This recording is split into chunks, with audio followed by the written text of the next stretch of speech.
ساڑھے قائد نے اس تلوار دا حق بھی دسیا، اے نہیں کہ بمبا نال اپنی قوم ماری جاؤ، اے نہیں کہ اپنے دے گڑے وڈی جاؤ. پھر ساڑھے قائد نے دسیا کہ ساڑھے آقا و مولا اس تلوار دا حق بھی ادا کر کے گئے، اس تلوار دا حق دس کے بھی گئے، اور یہ دسے بھی ہے کہ یہ تلوار چل کے نہ دے سکتی. میرے آقا و مولا نے غزوہ احد دے موقع تے تلوار بلند کی تھی. فرمایا کون ہے جڑا اس دا حق ادا کرے گا؟ بڑے سارے صحابہ آگے آئے. استاد صاحب فرماندے سن جدو کوئی گل کی جاوے نا تو اس دا مطلب ہے پہلے پوچھ لیا کرو کہ اس دا کام ایک کیوں ہے.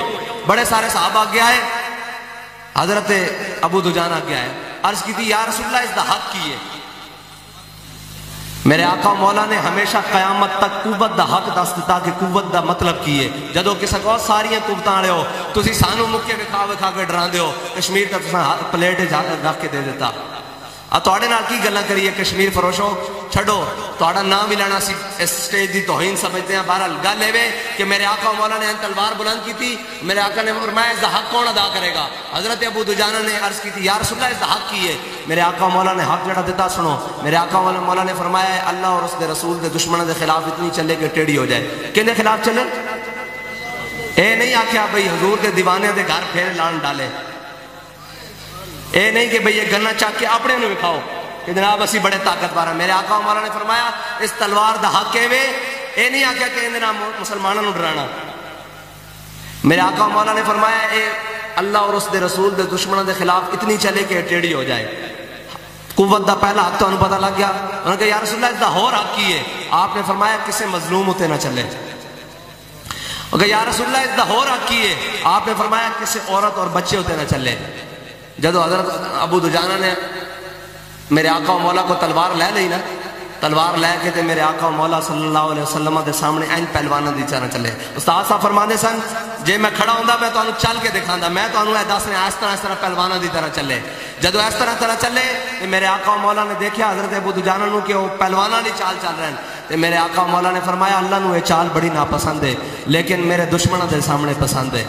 ساڑھے قائد سانو دس کے گئے کہ وہ اپنے دے نال اس طرح نرم سن کہ کوئی بندہ آ کے گھنٹہ حضرت دا ہاتھ پکڑ کے گل کردا تے آپ گھنٹہ اس دی گفتگو سن دے. تے کوئی چوڑا بلا حضور دی طرف گل کرن دی کوشش کردا تے فرماندے سن ستم گر درا ہنر آزمائے تو تیر آزما ہم جگر آزمائے.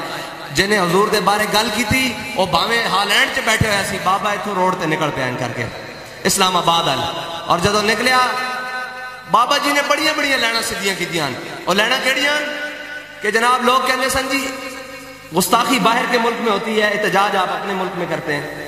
یہ بڑا بڑا سوال سی، روڈ آپ اپنے ملک کا بلاک کرتے ہیں اور جناب یہاں ریلیاں آپ اپنے ملک میں نکالتے ہیں، جلوس آپ اپنے ملک میں نکالتے ہیں. بابا جی نے کہا درا میں تن دستا خلوص نال کوئی نکلے صحیح اتھے بھی شلواراں گلیاں ہو جاندیاں. بین الاقوامی اور گیرنٹمنٹ کہنے جی اسی ان کے میں روک سکتے ہیں جی وہ اسمبلی کھا کے شایا کر رہا. بابا جی نے کہا میں دستا تو کے میں روک سکتے ہیں. اتو لاہور چلے اور گرمی دا عالم، یہ جبر و قہر نہیں یہ عشق و مستی ہے. اسی آج سوچیے نا گھروں نکلنے لگے 100 واری خیال آندا. اور میں جدو یہ سوچتا کہ بابا جی اتھو چلن اور شاہ صاحب ایک شعر تاڑے واسطے کہ شوق کو عازم سفر رکھیے، شوق کو عازم سفر رکھیے، بے خبر بن کر سب کی خبر رکھیے.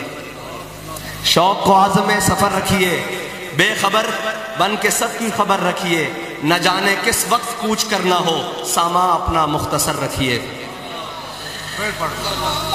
شوق کو عازم سفر رکھیے، شوق کو عازم سفر رکھیے، بے خبر بن کر سب کی خبر رکھیے. نہ جانے کس وقت کوچ کرنا ہو ساما اپنا مختصر رکھیے.